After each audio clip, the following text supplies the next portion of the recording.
এই মুহূর্তের অন্যতম গুরুত্বপূর্ণ খবর, মোহনবাগানের সুপার জায়ান্টের কোচ বদল হয়েছে। বিশদে জানবো, আমাদের সঙ্গে রয়েছেন আমাদের ক্রীড়া প্রতিনিধি জয়জ্যোতি ঘোষ। জয়জ্যোতি, বিশদে জানাও খবরটি সম্পর্কে, কি সিদ্ধান্ত হয়েছে মোহনবাগানের?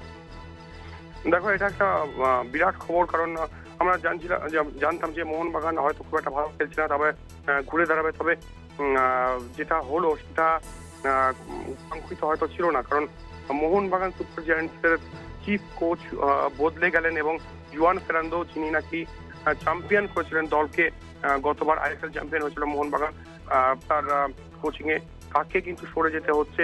এবং মোহনবাগানের তরফ থেকে এই মুহূর্তে কিন্তু অফিসিয়াল স্টেটমেন্ট চলে এসেছে এবং তারা বলছেন এটাই যে ফেরান্দো কে তারা ধন্যবাদ জানাচ্ছেন আইএসএল এ চ্যাম্পিয়ন করার জন্য এবং একই সঙ্গে ডুরান্ড কাপ যেতে মোহনবাগান এই দুটি ট্রফি জুয়ান ফেরান্দোর কোচিং এ আসে, তাই জুয়ান ফেরান্দোকে অনেক ধন্যবাদ। তবে তার জায়গায় অ্যান্টনিও লোপেজ হাবাস কিন্তু চলে এসেছেন মোহনবাগানের কোচিং এর দায়িত্বে। তাই এখন এটাই দেখার যে লোপেজ হাবাসের কোচিং এ কতটা ভালো ফলাফল করতে পারে মোহনবাগান।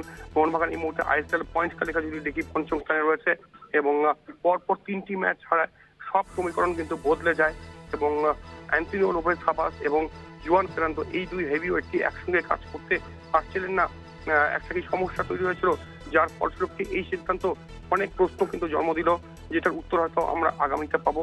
তবে এই মুহূর্তে যেটা খবর সেটা হচ্ছে মোহনবাগান সুপার জায়ান্টের চিফ কোচ বদল এবং সরে দাঁড়ালেন জুয়ান ফেরান্দো, তার জায়গায় স্থলাভিষিক্ত হলেন অ্যান্টনিও লোপেজ হাবাস। ধন্যবাদ। আমাদের সঙ্গে ছিলেন আমাদের প্রতিনিধি জয়জ্যোতি ঘোষ।